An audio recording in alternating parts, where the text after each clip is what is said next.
Hola amigos, ¿todo bien? Hoy nuestro estudio es el santuario. El santuario en el contexto del gran conflicto y también en la restauración de la verdad. Este es un tema fundamental. La Biblia dice aquí en el libro de Éxodo capítulo 25 versículo 8, «Y harán un santuario para mí, y habitaré en medio de ellos». Ese versículo resume prácticamente todo lo que tenemos que estudiar hoy. Y para entenderlo bien, necesitamos navegar un poco en las páginas de las Sagradas Escrituras. Aquí en mi computador tengo muchas informaciones importantes que me gustaría presentarle a usted. Primeramente, antes del pecado, el relacionamiento de Dios con el hombre era cara a cara. Está en el libro de Génesis, en el capítulo 2, del 15 al 17. Cuando Dios se comunicaba con Adán y Eva era cara a cara. Eso antes del pecado. Luego, después del pecado, el hombre no puede más tener ese relacionamiento cara a cara con Dios. El hombre pecó y se escondió de Dios. Por eso Dios llegó al jardín del Edén al terminar el día, como de costumbre, y Adán y Eva no estaban allí. Y dice la Biblia que Adán y Eva dijeron, «Señor, oímos tu voz, y tuvimos miedo y nos escondimos». Vea que luego, después del pecado, el hombre solo oía la voz de Dios. Ya no tenía más ese relacionamiento cara a cara. Muchos años después, en la época del profeta Isaías, el profeta dijo en el capítulo 59, versículo 2, dijo esto: «Pero vuestras iniquidades han hecho división entre vosotros y vuestro Dios, y vuestros pecados han hecho ocultar de vosotros su rostro para no oír». Vea que en la época del profeta Isaías, el hombre ni siquiera oía más la voz de Dios. Y en los días de hoy, leemos en Apocalipsis 3:20, «He aquí, yo estoy a la puerta y llamo. Si alguno oye mi voz, abre la puerta. Entraré a él y cenaré con él, y él conmigo». ¿Percibió el distanciamiento? ¿Percibió la brecha que quedó? El hombre tenía comunión plena con Dios, pero el pecado lo apartó, lo apartó, lo apartó, lo apartó. Y hoy, infelizmente, nosotros, los seres humanos, ya no conseguimos más oír la voz de Dios. Por esta razón, ya que el pecado hizo esa separación, ese muro de separación, entonces, basado en eso, y por esta razón, es que Dios pidió, y está aquí en la Biblia, Dios pidió, «Hagan un santuario, y yo habitaré en medio de ellos». Y ahí Dios pide hacer el santuario. En el capítulo 25 de Éxodo, Dios dice cuál material debería usar para hacer el santuario, y allí habla de oro, plata, habla también de bronce, menciona los colores, las medidas. Dios da toda la orientación para que el santuario pudiera ser hecho, y así Dios pidió a Moisés que hiciera el santuario. Pero ¿cómo es que Moisés podría hacer un santuario si él no tenía la especialidad, no era un especialista en construcción? No sabía hacer eso. Entonces Dios le dio una visión, y la visión que Dios le dio, yo se la quiero mostrar a usted ahora. Para que Moisés hiciera un santuario semejante a aquel, vamos a acompañar en la palabra de Dios, en la Biblia Sagrada. ¿Qué visión es esa? ¿Qué mensaje es ese? ¿Qué modelo es ese? Vamos allí, vamos a ver. Abra su Biblia en el libro de Apocalipsis, capítulo 11, versículo 19, y vamos a ver aquí cuál fue la visión que Dios dio a Moisés y qué modelo es ese que Dios dio a él para que él pudiera construir un santuario de la forma correcta. Dice aquí el Apocalipsis 11:19, «Y el templo de Dios fue abierto en el cielo, y el arca de su pacto se veía en el templo. Y hubo relámpagos, voces, truenos, un terremoto y gran granizo». ¿Vio? Dios mostró a Moisés un santuario que existe en el cielo y le dijo, «Haz un santuario semejante a este». Aquí en el libro de Hebreos, capítulo 8, versículo 5, confirma este mensaje. Dice así: «Los cuales sirven lo que es figura y sombra de las cosas celestiales, como se le advirtió a Moisés cuando iba a erigir el tabernáculo, diciéndole, Mira, haz todas las cosas conforme al modelo que se te ha mostrado en el monte». Así Dios dio la visión del santuario a Moisés y le dijo, «Haz uno igual», y Moisés hizo uno igual. ¿Cómo es ese santuario? Veamos algunos detalles del santuario. toda esa construcción, los muebles, algunos detalles importantísimos, conforme Dios mostró a Moisés en aquella visión. Vamos a ver. Aquí en mi computador yo tengo mucha información que voy a mostrarle a usted, que usted podrá acompañar en la Biblia y también a través de las imágenes. El santuario que Dios pidió que Moisés hiciera debería tener un patio, el lugar santo y un lugar santísimo. Veamos de nuevo, un patio, un lugar santo y un lugar santísimo. En el patio había dos objetos, un altar de sacrificios de animales y una vasija con agua o una fuente si usted quiere, una fuente con agua. Ahí entrando en el lugar santo tenía una mesa con 12 panes. Eran llamados panes de la proposición, panes hechos de la flor de la harina, sin levadura. Tenía una pila de 6 aquí y una pila de 6 aquí, 12 panes. Aún en el lugar santo tenía un candelero con 7 lámparas. Esas lámparas estaban encendidas de día y de noche, continuamente. Lo que hacía que aquellas lámparas se mantuvieran encendidas era aceite. Tenía también en el lugar santo un altar de incienso. Ese altar quedaba más o menos allí, cerca de la división al lugar santísimo, pero aún en el lugar santo, un altar de incienso. Después, pasando al lugar santísimo, había una cortina grande, un velo enorme. Esa cortina se llamaba velo. Ese velo era el que separaba el lugar santo del santísimo. En el lugar santísimo había una gran arca, una gran caja, un gran arca de madera revestida de oro, y esa arca es conocida en la Biblia como arca del pacto o arca del testimonio. Allí estaba en el lugar santísimo. Dentro de esta arca, en el lugar santísimo, estaba el maná, la vara de Aarón que floreció, y las 2 tablas de los 10 mandamientos. Eso estaba dentro del arca. Sobre el arca había una tapa, y esa tapa se llamaba propiciatorio. Y sobre la tapa había 2 ángeles, querubines, hechos de oro, así, uno inclinado hacia el otro, así. ¿Entendió? De esa manera, 2 ángeles sobre la tapa del arca, y ahí, en el medio de esos 2 ángeles, sobre el arca en el lugar santísimo, era exactamente allí que Dios se manifestaba una vez al año. Ese día que Dios se manifestaba era conocido como el día de la expiación. Era el día de la reconciliación, el día del juicio, el día del perdón, el día de la misericordia. Ese día de expiación, Dios se manifestaba allí, en el lugar santísimo sobre el arca, entre los 2 querubines. Esa manifestación de Dios allí era conocida como Shekinah. El Shekinah era la presencia de Dios, una nube de fuego con la presencia del Dios Todopoderoso. Todo eso que acabé de presentarle a usted está en Hebreos capítulo 9 del 1 al 7. Recordando que en lugar santo el sacerdote entraba y en el lugar santísimo solo el sumo sacerdote. El sacerdote entraba en el lugar santo 2 veces al día y en el lugar santísimo el sumo sacerdote solo 1 vez en el año o al año. ¿Qué significaba todo aquello? ¿Para qué aquel santuario? El santuario del Antiguo Testamento era como una escuela para enseñar al pueblo el plan de la salvación, porque antes de que Cristo muriera en la cruz, las personas no tenían esa referencia que nosotros tenemos hoy para obtener el perdón por la sangre de Cristo. Entonces, ellos tenían el santuario, y toda vez que cometían algún pecado, ellos debían tomar un cordero. El pecador llevaba el cordero hasta el patio del santuario, allí él se arrodillaba, colocaba la mano sobre la cabeza del cordero, confesaba sus pecados a Dios, y transfería su culpa del pecado para el corderito. Después tomaba un cuchillo y cortaba el cuello del corderito, y aquel corderito moría en su lugar, y la sangre de él era usada, allí en el santuario, por el sacerdote.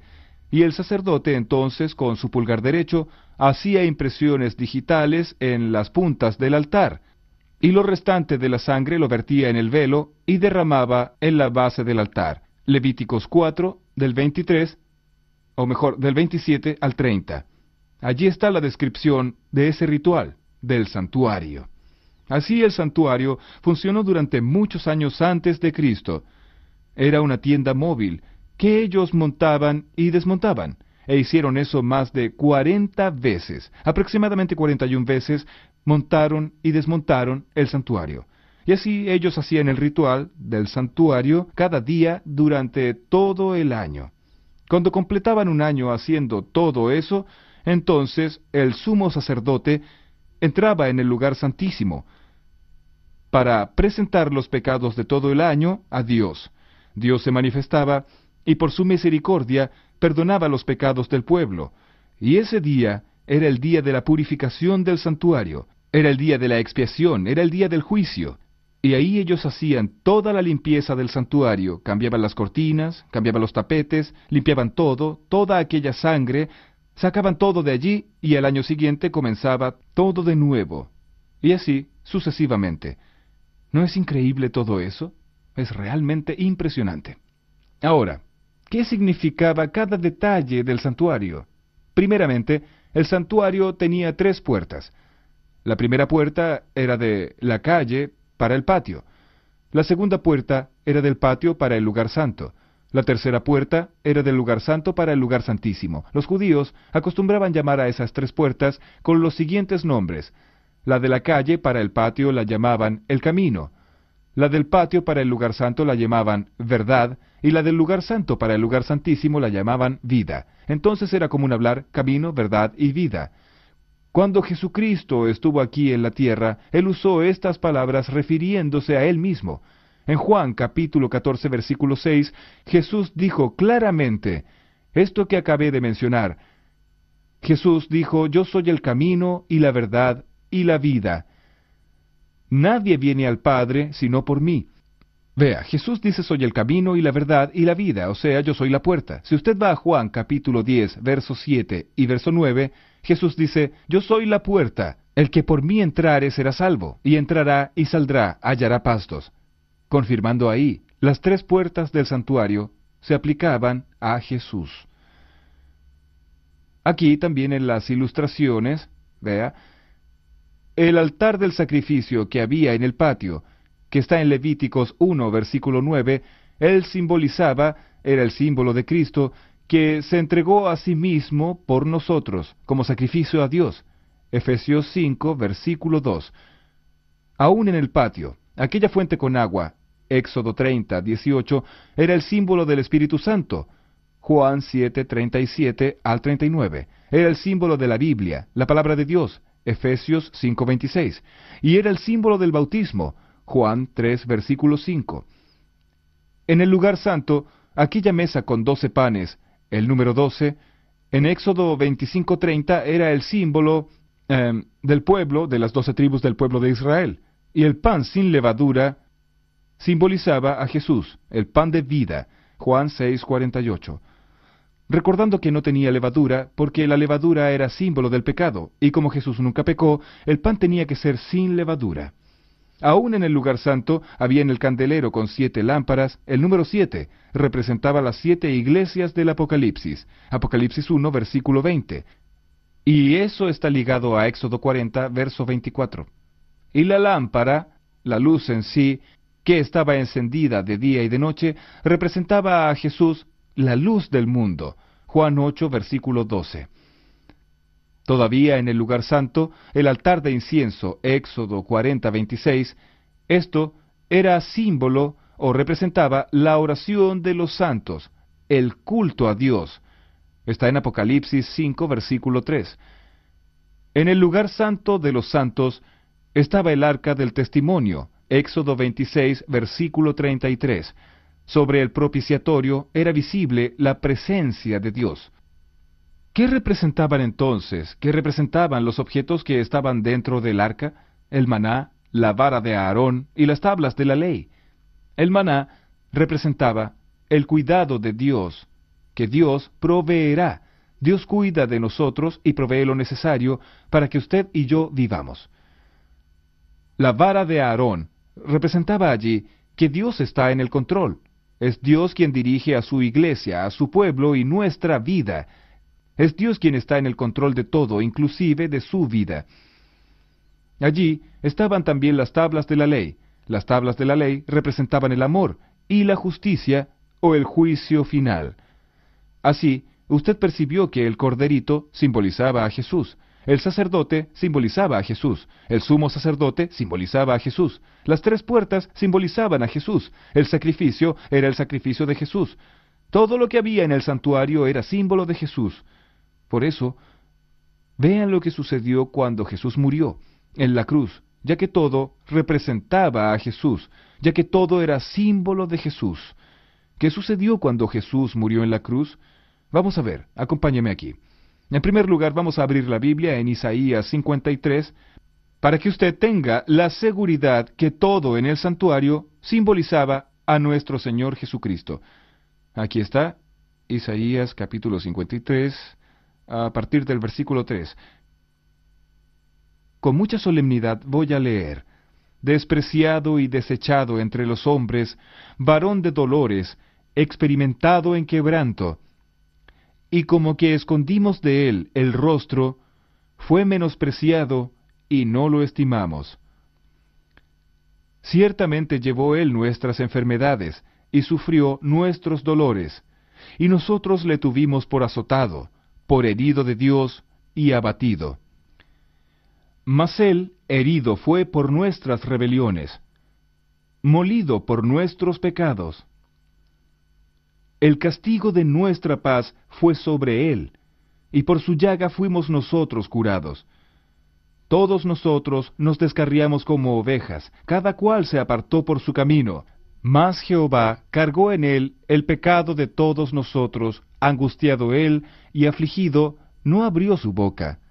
Como cordero fue llevado al matadero. Vea, como cordero fue llevado al matadero. Y como oveja muda, delante de sus trasquiladores, él no abrió su boca. Juan el Bautista lo reconoció como Cordero de Dios.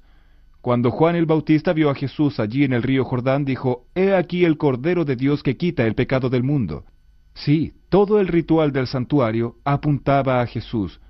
Así como el pecador confesaba los pecados y transfería su culpa al corderito, y el corderito moría, así también Jesús llevó sobre sí nuestras culpas, nuestros pecados.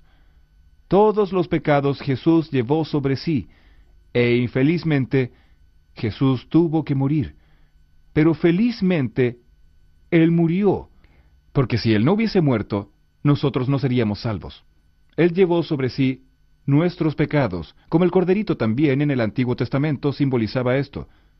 Mi amigo, mi amiga, ahora que usted entendió muy bien eso, es necesario entender el último aspecto de todo esto. Aquí en San Mateo, en el capítulo 27, en el versículo 50 y en el versículo 51, aquí dice: «Mas Jesús, habiendo otra vez clamado a gran voz, entregó el Espíritu. Y he aquí, el velo del templo se rasgó en dos, de arriba a abajo, y la tierra tembló, y las rocas se partieron». O sea, cuando Jesús murió en la cruz, todo aquel ritual del santuario acabó. Todo aquel sistema de sacrificio de corderos del pasado perdieron su valor cuando Cristo murió en la cruz. Hoy Jesús resucitó, o mejor, Él ya está resucitado, resucitó en el tercer día, y hoy Él está en el cielo, a la derecha de Dios, en el lugar santísimo del santuario, intercediendo por nosotros.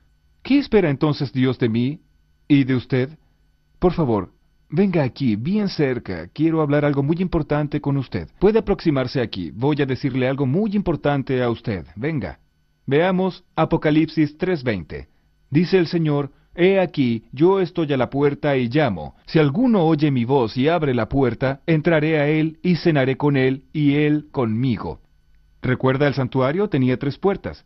Jesús es la puerta, y Jesús ya abrió la puerta de la salvación para usted, cuando murió en la cruz. Hoy, solo falta que usted le abra la puerta de su corazón. ¿Cómo está su corazón? ¿Está cerrado o está abierto? Si él está abierto, felicitaciones. Pero si él está cerrado, ábralo ahora mismo. Entregue su vida a Jesús. Tome una decisión, y Dios hará de usted la persona más feliz del mundo. En breve, Jesús va a volver, y quiere llevarle a usted al reino de la eterna felicidad. Si usted desea abrir su corazón para Jesús hoy, Entonces cierre sus ojos ahora y vamos a hacer una oración. Querido Dios, muchas gracias por el estudio de hoy. Muchas gracias porque Jesús, el Cordero de Dios, que quita el pecado del mundo, llevó sobre sí nuestros pecados y su capacidad para perdonar es mucho mayor que nuestra capacidad de pecar. Yo te entrego esta persona que está estudiando la Biblia conmigo en tus manos, en el nombre de Jesús. Amén. Con la sangre del Cordero Redentor, que la paz